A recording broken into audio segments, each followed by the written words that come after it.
আসসালামু আলাইকুম। Good morning. আমাদের কানাডার টরন্টোতে এখন হলিডে সিজন চলতেছে, ক্রিসমাসের বন্ধ। আমরা সবাই জানি যারা আমরা টরন্টোতে আছি, আর টরন্টোর বাইরে যারা আছেন তারাও হয়তো ক্রিসমাসের মানে ছুটি পেয়েছেন। তো যাই হোক, আমাদের অনেক দিন বন্ধ, মানে মুসার 2 সপ্তাহ স্কুল বন্ধ, মুসার বাবারও 2 সপ্তাহ অফিস বন্ধ। ঠিক আছে? তো যাই হোক, একটা লম্বা ছুটির ভিতরে আমরা পড়ে গেছি, এবং কি আর করার, আমাদের অবশ্যই ভেকেশনের জন্য কোথাও না কোথাও যেতে হবে। তো আজকে হচ্ছে গিয়ে আমরা রওনা দিয়েছি নায়াগ্রা ফলসের দিকে যাব। তো আমি প্রায় 2 বছর পর নায়াগ্রা ফলসের দিকে যাচ্ছি। আচ্ছা, আমি বলে নিই যে আমরা কিভাবে যাচ্ছি। আমরা ট্রেন দিয়ে যাব। যাদের আমাদের মতো মানে গাড়ি আছে বাট গাড়িটা চালানোর মতন অবস্থা নাই, তারা আমাদের মতো ট্রেন দিয়ে যেতে পারেন। আর হচ্ছে যাদের গাড়ি নাই তারাও আমাদের মতো ট্রেন দিয়ে যেতে পারেন। ঠিক আছে? তো যাই হোক, আমরা এখন চলে এসেছি ইউনিয়ন স্টেশনে। মানে টরন্টোর যেখান থেকে ইচ্ছা সেখান থেকে আপনারা মানে এই ইউনিয়ন স্টেশনেই চলে আসতে হবে, কারণ ইউনিয়ন স্টেশনেই হচ্ছে গিয়ে ট্রেনের মানে গো ট্রেন, যেটা দিয়ে আর কি আপনি টরন্টোর বাইরে অন্য যে কোনো শহরে যেতে পারবেন। সেটার স্টেশন হচ্ছে গিয়ে মেইনলি এই ইউনিয়ন স্টেশনটা। তো ইউনিয়ন স্টেশনটা অনেক বড়, অনেক বড়, মানে অনেক বড়, মানে এখানে আসলে গোলক ধাঁধার মতো হারায় যেতে হয় এরকম একটা অবস্থা। আমরা সত্যি একবার হারিয়ে গেছিলাম, আমাদেরকে জিজ্ঞেস করতে হয়েছিল যে আমাদের ট্রেন স্টেশনের ইটা কোথায়, লাইক ডোরটা কোথায়, দরজাটা কোন জায়গায়। ঠিক আছে?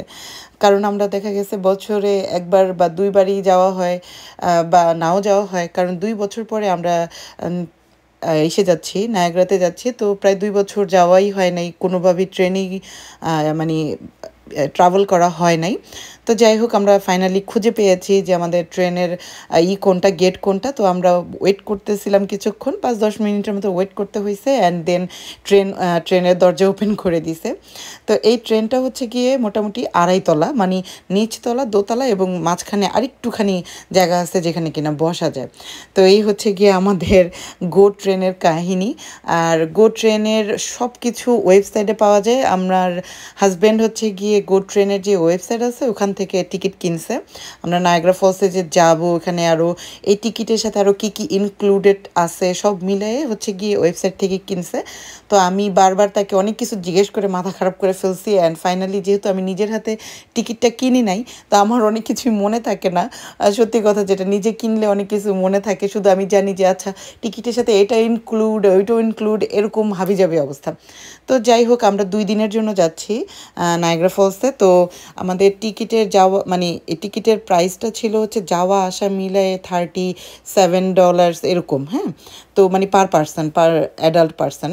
বাচ্চাদের জন্য মনে হয় ফ্রি, অর মানে মুসার যে বয়স 6 ইয়ার্স, ওর কিছু লাগছে কিনা আমার এখনও খেয়াল নেই, সত্যি কথা, আমাকে আবারও আস্ক করতে হবে। তো যাই হোক, আপনাদের যদি কোনো ইনকোয়ারি থাকে, লাইক জিজ্ঞেস করার থাকে, আমাকে কোশ্চেন করলে আমি হয়তো আমার হাজব্যান্ডের থেকে অ্যান্সার নিয়ে আপনাকে মানে কমেন্টে সেটা জানাতে পারবো। আদারওয়াইজ আমি ওনাকে জিজ্ঞেস করতে করতে ওনার মাথা পুরো খারাপ করে ফেলছি। তো যাই হোক, এই হলো আমাদের ট্রেনের কাহিনী।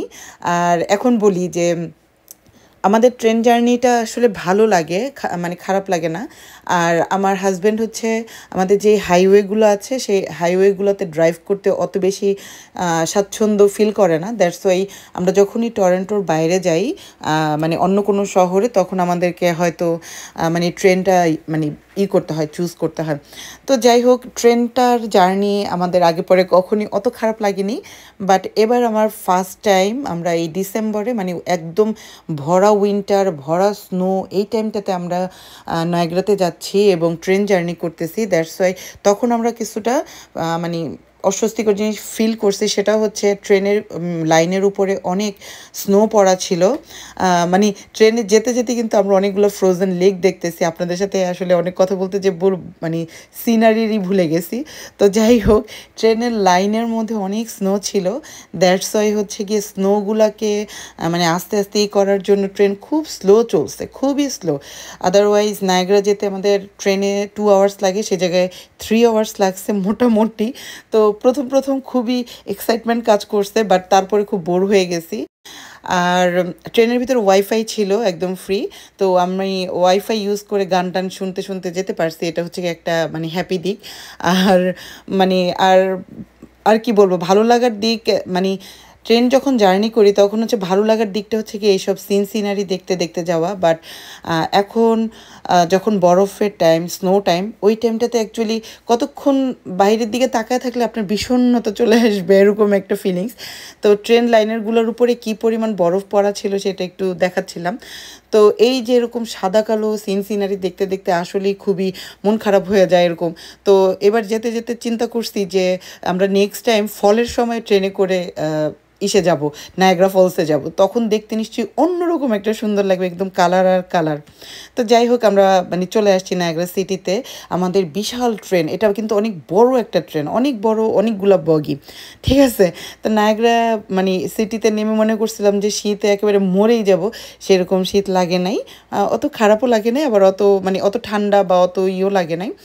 তো যাই হোক, অনেক ভালোই ছিল ফিলিংসটা প্রথম প্রথম। এখন আমরা হেঁটে যাচ্ছি হচ্ছে বাসের দিকে।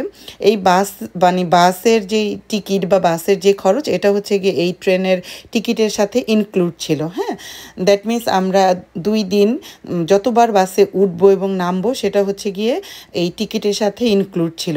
তো এটা আমাদের জন্য একটা সেভিংসের ব্যাপার, কারণ নায়াগ্রাতে যেহেতু আমরা গাড়ি নিয়ে যাই নাই, সেহেতু হচ্ছে কি আমাদের জন্য বাসটা খুবই দরকার, এবং বাসটা খুবই অ্যাভেলেবেল নায়াগ্রাতে।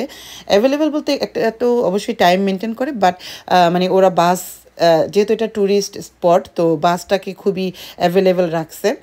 তো আমরা চলে আসছি একদমই নায়াগ্রার সামনে, নায়াগ্রার একদমই সামনে। এবং সত্যি কথা, আমি এসে মানে এতদিন আমি শুধু বিভিন্ন পিকচারে বা মানুষজনের ভিডিওতে দেখছি, আজকে যখন নিজের চোখে দেখতেছিলাম যে সব সাদা কালো এবং সবগুলো গাছপালা যা যা আছে সব কিছু ফ্রোজেন হয়ে গেছে, সব কিছু ফ্রোজেন হয়ে গেছে। আর নায়াগ্রার এই জায়গাটাতে সবসময়ই বৃষ্টি বৃষ্টি একটা ভাব, মানে জলীয় কণ বাষ্পকণা যেগুলো আছে ওগুলো পড়তে থাকে। তো সবসময় এখানে স্যাঁতস্যাঁতে বা এরকম একটা বৃষ্টি বৃষ্টি ভাব থাকি। যাই হোক, নায়াগ্রা সিটিতে আসার অন্যতম প্রধান কারণ ছিল আমাদের এই ভ্যাকেশনের।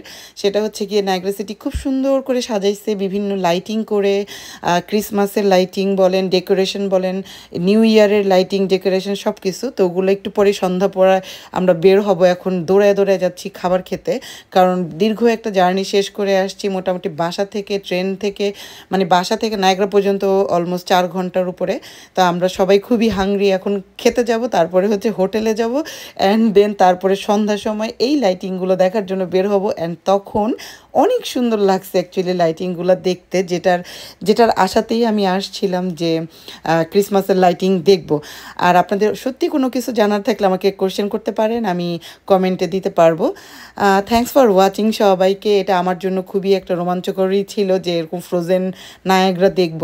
তো আপনাদের সাথে অবশ্যই সেটা শেয়ার করবো একটু পরে। অ্যান্ড সন্ধ্যার সময় আমাদের এই লাইটিংগুলো দেখতে এত সুন্দর লাগছে, ওগুলোও আমি শেয়ার করবো। ওগুলো শেয়ার করার জন্য জাস্ট ওয়েট করতেছি। সাথে থাকবেন আশা করি। Thank you so much.